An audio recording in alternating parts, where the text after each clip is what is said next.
My name is Emily Parker. I was 16 and I thought I was invincible. It was just a weekend, a few moments with friends, laughing at how harmless it seemed. Nobody warned me it could be my last breath. I thought about school, tests, my social media feed, what post I would make next, who liked what, who was trending. Life was small in focus, but felt infinite in possibility. I never imagined death was hiding behind a simple habit, waiting for a moment of carelessness. It happened so fast. 1 minute I was coughing. The next, I was lying on my bedroom floor, gasping, feeling my heart fight, and fail in ways I didn't understand. Darkness rushed in with a sudden, terrifying calm. The room melted away. My body was gone. I felt weightless, untethered, and strangely aware of everything. There was no fear at first, just an overwhelming sense of being unmoored from the world I knew. Then, a light. Not the blinding white cliché you see in movies, but warm, inviting, and alive. It wasn't just light, it was presence. He was there, Jesus. I recognized him instantly, not as the images I had seen in Sunday school, not as the flowing robes and calm eyes, but as an energy so powerful, it made my soul quiver with recognition. He radiated understanding, authority, and love at the same time. There was no judgment, no condemnation, just knowledge, like someone who saw every corner of my life, every fear, every mistake, and every potential, all at once. "You were too young to leave this way," he said, not with a voice I heard with my ears, but a truth that unfolded inside me. "You're not here to stay. You have a message to carry back." I wanted to resist.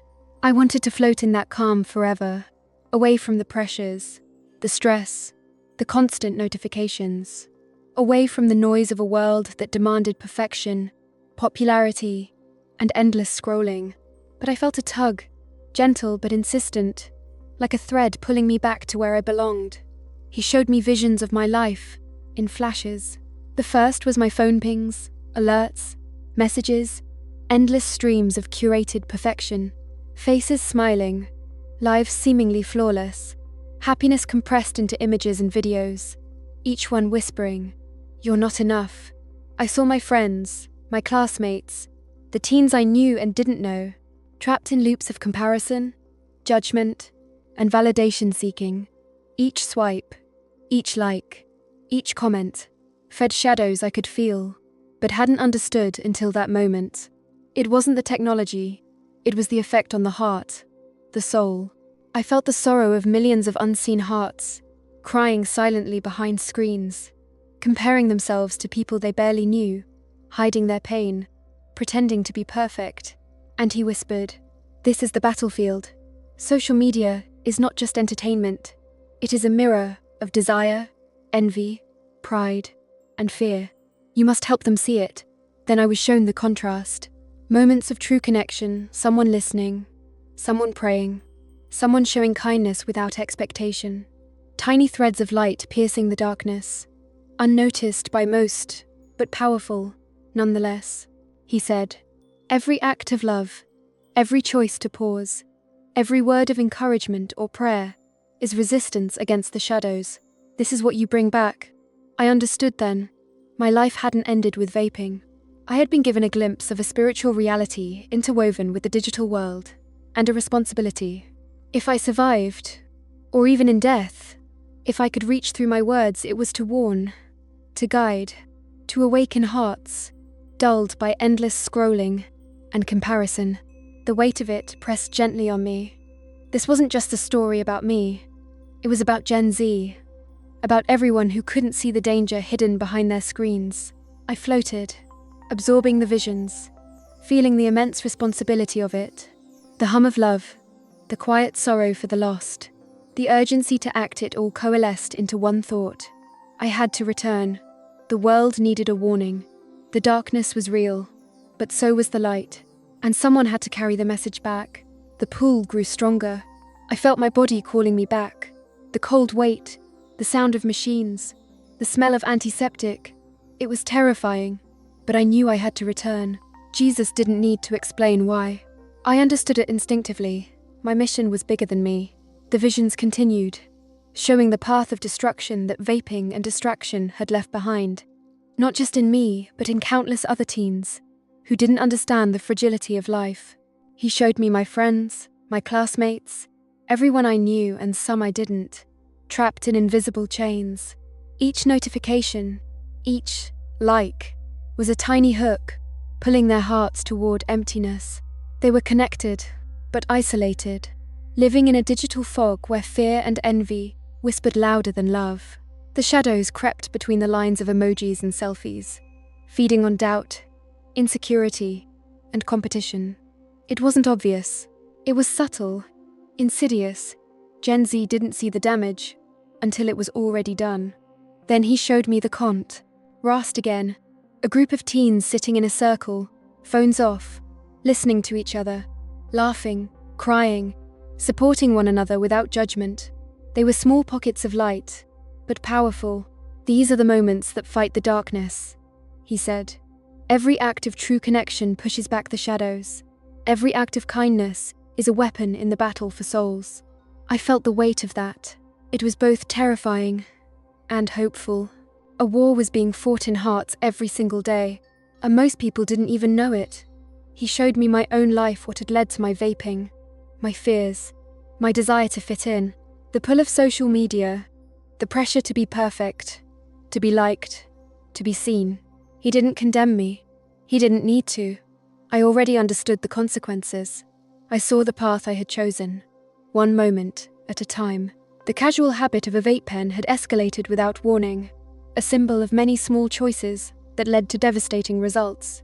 And yet, even in death, I was given clarity, purpose, and the chance to warn others. Jesus showed me something more terrifying. The voices behind the screens, subtle influences, lies, whispers of doubt were not just random. They were part of a larger battle. They amplified anger, jealousy, and fear, making every teen feel isolated, anxious, or inadequate. Some would spiral into depression, some into dangerous behaviors. The digital world had become a battlefield, and the stakes were life and death, not in a metaphorical sense, but literally, as I had experienced. I saw my younger cousins scrolling endlessly, laughing at memes but feeling unseen. I saw my friends comparing themselves to models, influencers, peers. Every swipe, every like, every comment built invisible walls around hearts, walls made of fear, pride, envy, and insecurity. It was subtle, but it was deadly. And yet, within those walls, there were cracks, moments of love, kindness, truth, prayers, words of encouragement. Those were the lifelines, the light piercing the darkness. He told me, not with words I heard, but with understanding. I felt deep in my chest that I had to go back and share these visions, not to scare, not to shame, but to awaken. Teens needed to understand the power of their choices, the value of real connections over digital validation, the dangers of mindless habits that led to self-destruction. I was to become a messenger, a bridge between the life I had glimpsed in light and the world still blind in shadows. And then, the last vision in that part of heaven appeared a massive social media feed, scrolling endlessly, filled with distorted reflections of reality, faces smiling with perfection, curated moments that hid pain, loneliness, and despair. I felt a crushing sadness for those caught in its grip. "This is not harmless," he said. "It is a battlefield for hearts. Every false image, every comparison, every obsession with approval pulls the soul away from light." I began to understand the urgency. Gen Z was at war, and most didn't even know it. The enemy wasn't always visible. It wasn't always violent. It was subtle, invasive, and relentless. But the light was just as real, and it was always reaching for them through prayer, through connection, through acts of love. My mission became clear. I had to return and show them the truth. The tug of life was relentless. My body ached, my lungs burned as I struggled to breathe through the tube. The beeping of monitors and the frantic voices around me were deafening compared to the peace I had just left. I wanted to scream, to tell everyone about the light, the truth, the war raging in hearts everywhere, but I couldn't. My mouth was silenced by the tube, my voice trapped inside. I felt every second stretch endlessly, as the memories of what Jesus had shown me played like a film behind my eyelids. I saw the teens, lost in endless scrolling, vaping in secret, chasing likes, comparing themselves to images they could never reach. I saw their fear, their pain, their loneliness, amplified by screens and feeds, and I knew that I had to warn them. I had to wake them up before it was too late. Through the haze of pain, I saw my own parents, their faces twisted in fear and exhaustion, holding on to hope that I was still alive. I wanted to reach for them, to hold them, to tell them it was going to be okay, but all I could do was squeeze their hands, silent but full of meaning. I realized that the battle Jesus had shown me wasn't only for teens, it was for families, for parents, for every person who could influence these young hearts. The whispers of social media, the shadows that fed on envy and fear, didn't just attack teens. They attacked the very structure that could support them. Parents, teachers, mentors, friends.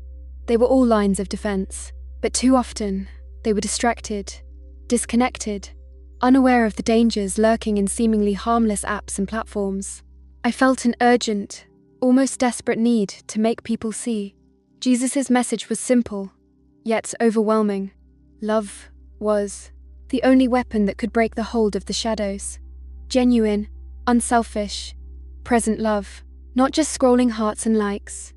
Not just emojis sent through screens, but real, visible, actionable love. Prayer, attention, listening, encouragement, care. These were the tools to fight the darkness. I understood then why he'd allowed me to glimpse life after death, to come back with clarity and a purpose that transcended fear. And then, flashes of teens I knew appeared in the vision, some of them vaping, some scrolling, some comparing themselves to strangers online, some crying silently behind closed doors. I felt their pain, their isolation, their hopelessness. I felt the weight of their choices, the invisible chains of the digital world, and the consequences that were already starting to shape their hearts. I realized that without intervention, many would continue down this path, lost to shadows they didn't even recognize. I could feel my body trembling as the light of life returned to my veins. Pain stabbed through my chest, but it was accompanied by clarity. I understood the magnitude of what I had seen. Gen Z was fighting battles that were invisible, but real. Social media, if unchecked, was not just entertainment. It was a tool that could manipulate, isolate, and destroy souls if left unguarded. And yet, the light of love, of prayer, of human connection, was stronger than any shadow, if people chose it. Then, as consciousness fully returned, I felt every ache, every panic, every gasp of breath. I opened my eyes to the harsh hospital lights, the beeping machines, the nurses rushing around. I could see the relief on my parents' faces, tears streaming as they realized I was alive. I could see my friends waiting outside the room, frozen in shock, praying silently. And yet, in the middle of all this, I carried the vision Jesus had shown me, burning in my chest like a flame that would never go out. Even as doctors explained that my survival was a miracle, that my body shouldn't have recovered from what I had endured, I knew it wasn't about my body. It was about the message I had been entrusted with. Life had been given back to me for a reason. Every second of consciousness, every conversation, every interaction was an opportunity to awaken others, to show them the danger of the shadows and the power of light. I felt a new determination rise within me. I could never scroll mindlessly again, never ignore the subtle dangers creeping into my world. I could not waste a single moment of this second chance. And in the quiet moments between the beeping monitors and the whispered prayers of those around me, I made a promise to be a messenger, to warn, to guide, to share the truth of what Jesus had revealed about social media, isolation, and the unseen war for hearts. The hospital room faded as my mind replayed the visions, faces of teens, worried parents, lonely children, shadowy whispers, digital traps. They all appeared vividly. Every app, every notification, every fleeting like became a symbol of a battlefield I now understood intimately. And I knew, without a doubt, that my life had a new purpose: to awaken hearts, to fight the darkness with light, to tell the story, and not let another teen fall unaware. When I finally opened my eyes fully, the harsh hospital lights cut through my vision like tiny swords. The tube down my throat was still there, the pain in my chest still sharp, but I was alive. The monitors beeped frantically. Nurses and doctors moved around me like a synchronized storm, and my parents were clinging to each other at my bedside, crying silently. Relief, fear, and disbelief painted their faces in streaks of tears. I wanted to speak, to tell them everything I had seen, everything I had felt, but my voice was muffled by the tube. I could only blink, squeeze their hands, and let them feel my presence. Even in my weakened state, my mind replayed the visions Jesus had shown me, the swirling shadows of social media feeding on loneliness, jealousy, and comparison. Teens glued to screens, scrolling endlessly, their hearts subtly poisoned by false validation and fabricated perfection. I could see the subtle pull of envy, the whispers of inadequacy, and the hidden despair hiding behind smiles, filters, and likes. Jesus' message was clear. These weren't just harmless distractions. They were invisible chains, slowly tightening around the hearts of an entire generation. I remembered every face, every shadow, every digital trap, and it was like a fire ignited inside me.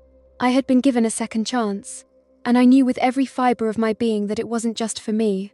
It was for everyone who had lost themselves in the glowing rectangles, who had been convinced that worth could be measured in followers, likes, or comments.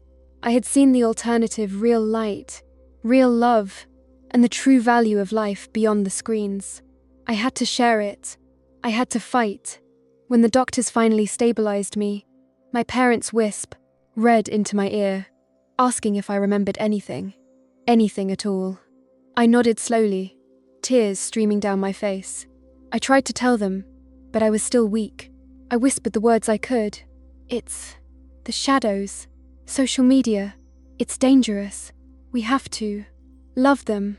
My mom held me tighter, as if she understood every syllable, even without full words. My dad wiped his tears, gripping my hand, and I felt a wave of warmth.